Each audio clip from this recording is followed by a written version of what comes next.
Do you think that Bali holiday with clear water, sunshine, beaches and rice fields doesn't exist anymore? I'm going to show you in the next 30 minutes that the real Bali holiday is still out there and where you can find it.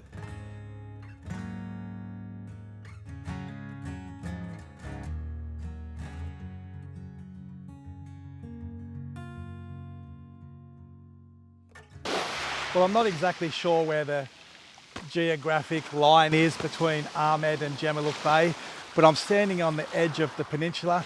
I can see Jamaluk down one end, and the other end I'm just starting to see Mount Agung and the Amed coastline. So I'm going to call this my start point. Sunday I might head that way and look at Jamaluk, but today I'm going this way and we're going to head down Amed Melasti and just have a look what's exactly here, what's on the beach, and then we'll come back and do the roadway and see what shops are there, restaurants, warungs, spas, etc., accommodation, and we'll get a good overlook of what's in Amed Melasti, and then this Sunday coming back at Jamaluk. So I've got a little bit of a late start today. It's 8:30 in the morning, but the best thing is the high tide is on its way out. We're about half an hour from the high tide. So with the pebbly beach, after the high tide's gone, yeah, you can pretty much walk all the way around from Jamaluk to Amed. Even on the high tide you can do it, but you've got to be going in and out of a few of the Jukung boats. But it's a pretty easy walk. It is on small pebbles and those larger rocks, so a pair of shoes, walking shoes, reef boots, becomes pretty essential. This here's the Amed Cafe and Hotel, Kebun Wayan. Looks pretty busy. Instagram has arrived in Amed slightly, but already people out snorkelling, flat sea, calm waters, can't beat it. There is a lot of villas here on the waterfront. I'm not sure what's the best app to use on that, whether it's Agoda, Booking.com, or if there's some Airbnb style app. But the best thing here, and there's probably the number one attraction, Mount Agung in the background. It's probably debatable. That is Agung the number one attraction in Amed, or is snorkelling? I'm pretty sure it's probably snorkelling, but that's a pretty good backdrop.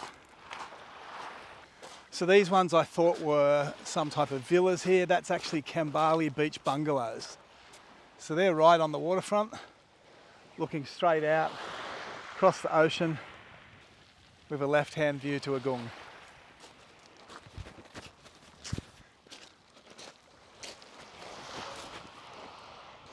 There's a great vantage point here for sitting and watching sunsets. It's called Bobo's. I'll head in there later. But this time of the morning you can start to see why most people are here in Amed. It's either relaxing or getting in the water and diving and snorkeling. So all day there's Jukungs going out. There's no big cruise boats here. There's no big dive boats. It's all dive by Jukung. It's like there's a deal in town that everybody that's here, you use a Jukung. All the providers use Jukungs. It's a nice traditional way to head out for a dive. Also, there's that much here to see in Amed and Jamaluk that you can also just go straight off the shore, and there's plenty to see there. There's a nice drop off, there's pyramids, there's a temple, there's a whole heap here. It's probably one of the best, well, I think it is one of the best spots in Bali for a dive. Okay, this is Warung Bobo, and as you can see, it's covered in beanbags, and then inside it's also got a great eating area. Now I'm going to show you some pictures from last night. We've been here a couple of times, but this is a great place for sunset. So here you go, here's some shots of what it looks like at sunset. But also if you come here before or after sunset, even just for lunch, the food here is quite exceptional. It's a very good warung, and you'll get quality Indonesian and Western food. And the service is pretty good too.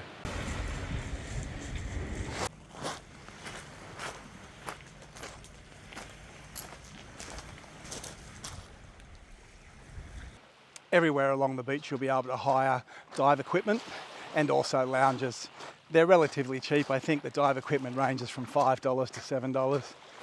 Lounges, $5 each. So it's pretty cost effective here, and there's lots of them, and they all face in the right direction straight into that sun with a good view of Agung. With the sunset places, you will find as we get further north on the beach and closer to Agung, we do come across a lot of them, and yeah, they are pretty good. The beers aren't that dear. You know, you're talking about that $3, $3.50 small, $5 to $6 large. Good pricing sitting on the beach. It's not a bad walk now, that half hour after high tide, but this is the type of section where you've got the dukungs that it can become a bit weavy on a high tide or major high tide or that full moon tide. But today, nice and easy walk. So here we've got Jobla snorkel renting. A lot of people coming out for dives here. Wawa Beach, Wurrung. A couple of nice areas here. Always people here, so Jobla snorkeling must be quite good. I expect by the numbers I see here all the time. But saying that, as we walk down the main road, you're going to see dive shop after dive shop, snorkel rental, just duck under here.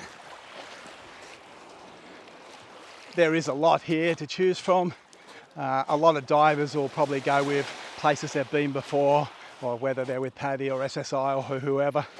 Snorkeling, it's a bit more hit and miss, but to be honest, most of the boats go to the same area, so it's based on price really, and if you feel comfortable and safe. So here on the beach we've got a lot more villas, accommodation, no names on these ones, but as we walk down the main street I'll have a look more from the main entry of the resorts.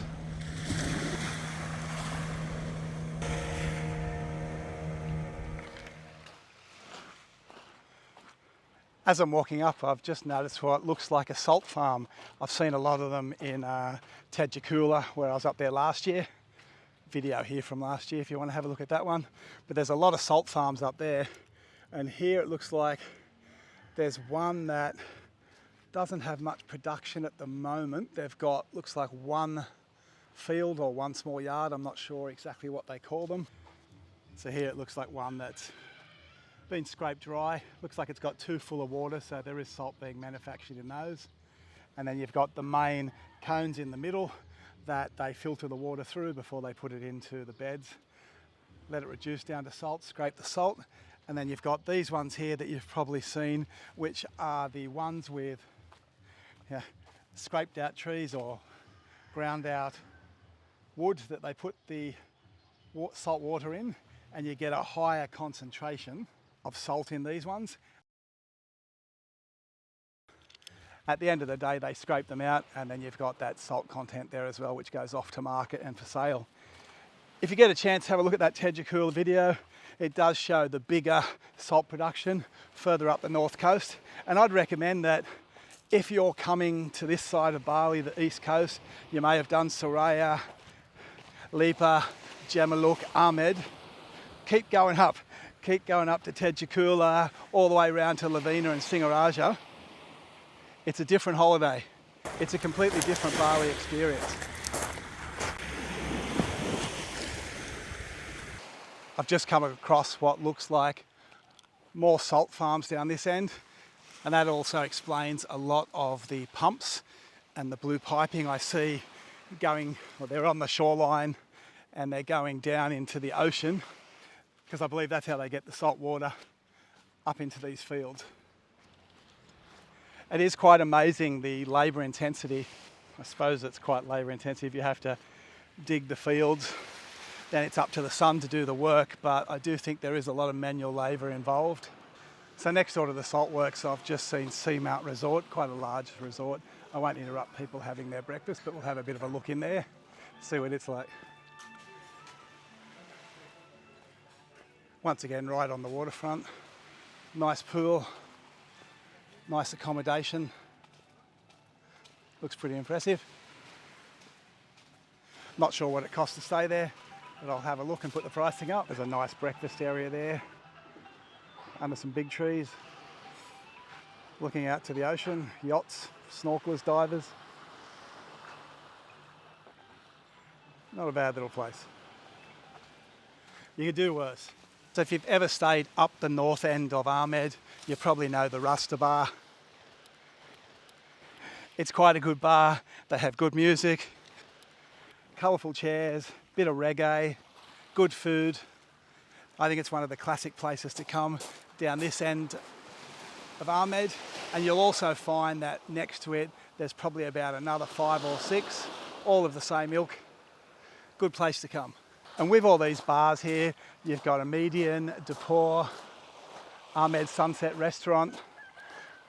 They all sit there looking straight out to the ocean, left-hand view to Agung. Great places during the day, get out of the sun under the umbrellas, and also for that sunset view. I found even here after sunset, just sitting on the beanbags, sitting on chairs for 3 hours, balmy 27 degrees, enjoying the stars come out, that sound of the water lapping up against the boulders. It's a pretty perfect experience. And it still doesn't matter where you are in Bali, you're still going to get those roosters. Every morning there seems to be a couple of the larger yachts, catamarans, sitting in the bay, living life. Well, I'm starting to get near the end of North Amed Beach, and what I would call where the main road meets and turns down Amed, the north of that, Amed and Melasti. So what my plan is today, I'm going to continue down past the old jetty, do Amed and Melasti, cut back into the road, and then walk the whole road back to the Jalan turning point.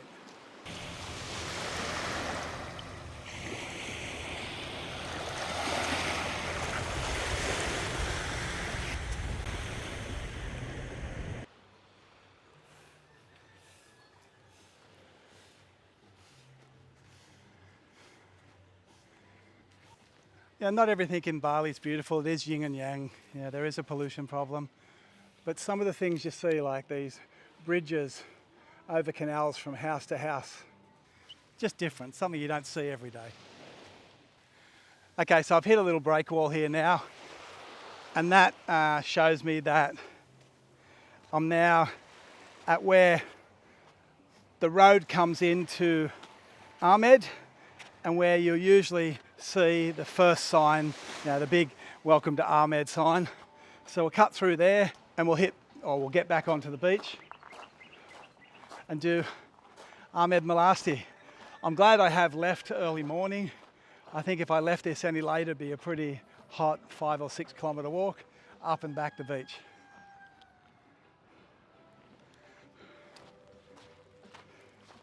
There you have it. Welcome to Amed. I love Amed.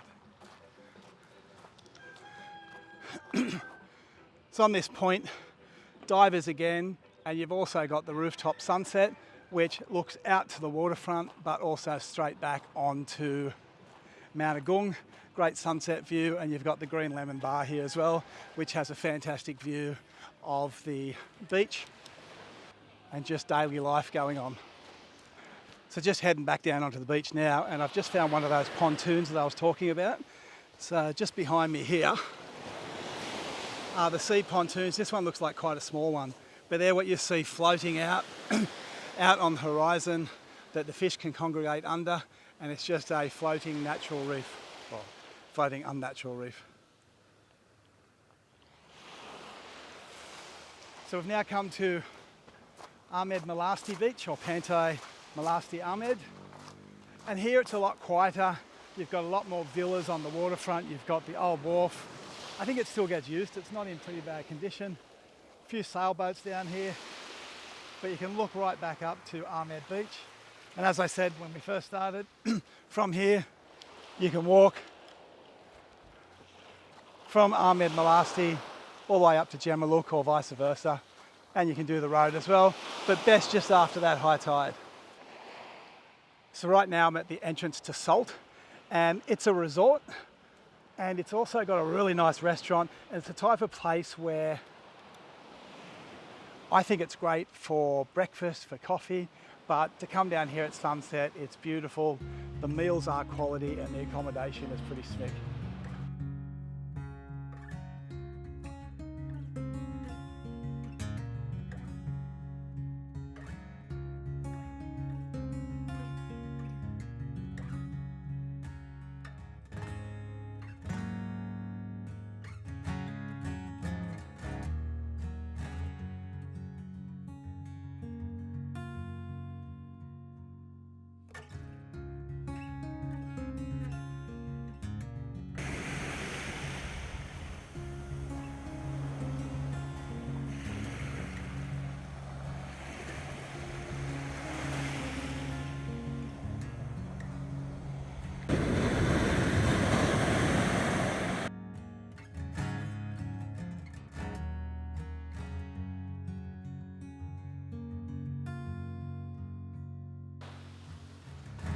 Amed Melasti seems to be the quieter area of Amed. A couple of nice warungs down here.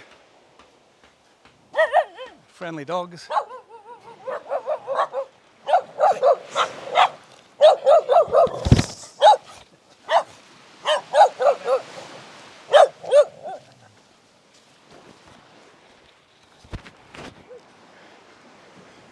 As I was saying, friendly dogs. But I think that's because, yeah, I've got a camera in my hand. They're not used to seeing it. It looks like a stick. Not the dog's fault.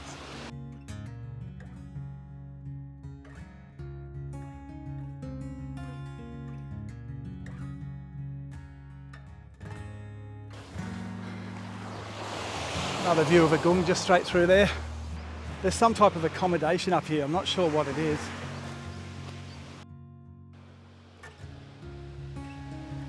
It's towels on balconies. I think it is, or was, could be, possibly. No, I'm pretty sure this is a small little resort. Quite interesting.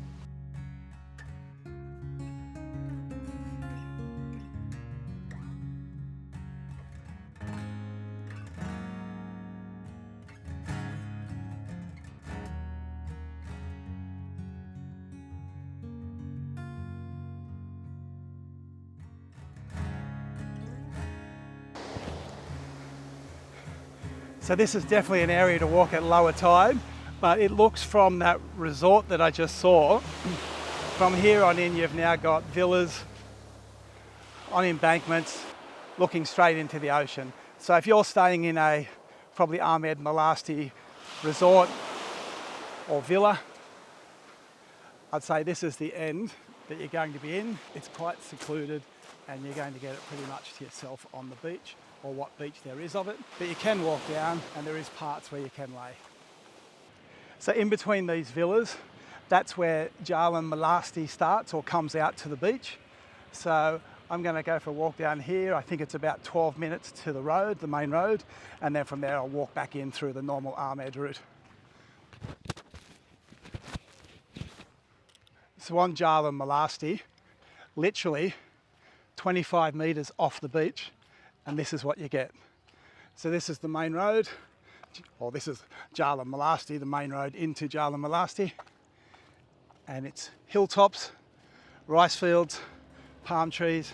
And along here, I've seen about 3 small warungs. This one's Susie's Cafe. Enough to keep you fed.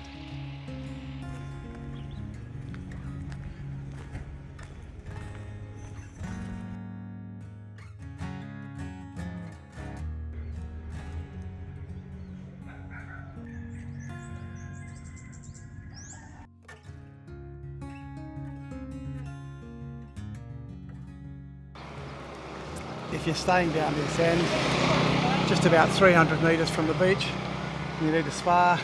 There's Secarini's Beauty and Spa. And just a little bit further down there seems to be a few more accommodation options and a few smaller warungs.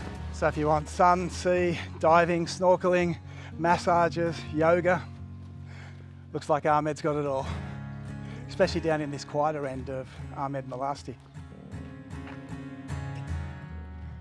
So that's about 6 minutes from the beach. I've just passed Bali freedivers, and that's up on the intersection of Jalan Melasti where the main road heads back into Amed. You pretty much just follow your view of Mount Agung. Can't miss it.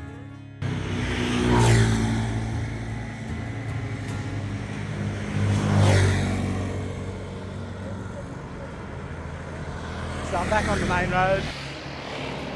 It's not that long of a walk. I assume it's going to be another 6 or 7 minutes back into Amed town itself. But there is actually some nice scenery here along the road.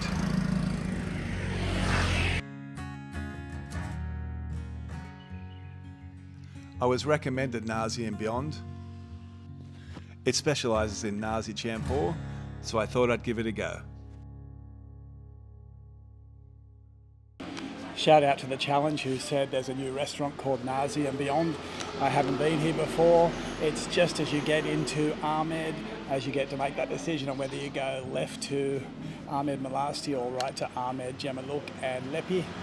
On their menu I can see that they've got It's Nasi Champur sets. You can have multiple vegetables, meat and one veg, 3 veg, 2 meat, a whole different range of pricing. I've got a couple of chicken options, some egg and some brown rice, and I believe that one's going to cost me just around the 50,000 rupiah mark. Let's dig in and see what it's like. So it's Padang style. It's all pre-cooked, sitting in the window.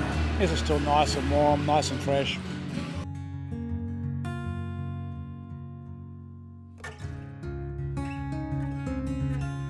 Yeah, good. I'm here, it's 10 o'clock in the morning. This is nice fresh food, but I expect this place is quite new. It looks well done. I would say you'd have fresh quality food here all day.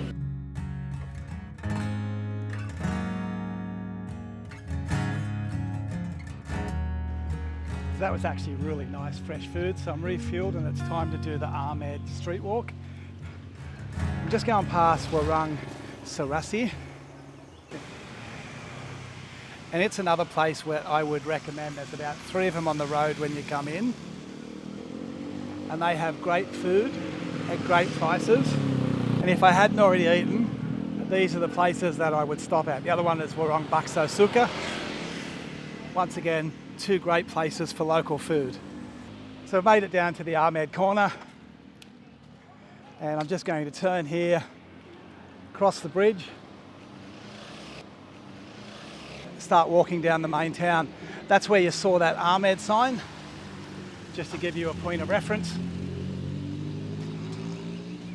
Now we'll just cross this bridge. Another dog. And we'll see what the main street of Amed's like. It's mainly resorts, villas, dive shops, warungs. Let's have a look at what's there. So people talk about the traffic in Kuta and Canggu. Well, this is about as bad as it gets in Amed. The road over, driving over here, yes, it's full of trucks, etc., going all through Bali. But once you get to Amed, it's a pretty relaxed, easy throw. My opinion of Amed town, I'll call it, is at this north end, you've got the more boutique-y end, you've got a few spas, there's a bakery, there's a few, what I call more, not better, but they're a more upper class warung. Sometimes you get the best food in those smaller ones. But this end does have a lot more, I don't know, money put into some warungs.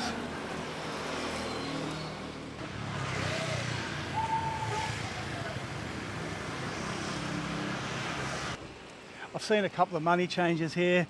There is also a few ATMs, mainly based around the larger supermarkets. But one thing to remember when you do come to Amed, money can be scarce sometimes, and those ATMs are usually empty or are not always working.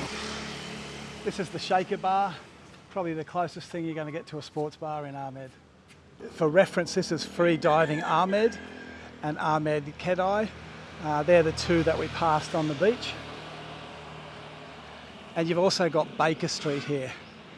So Baker Street,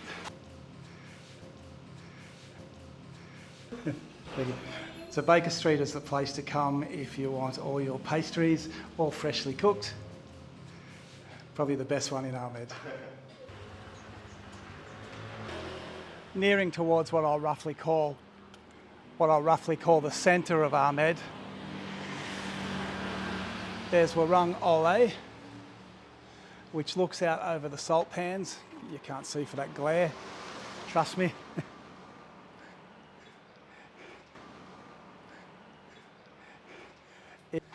Which does nice food, local warung style, while you look out over the salt farms. Not open yet, open for lunch and dinner.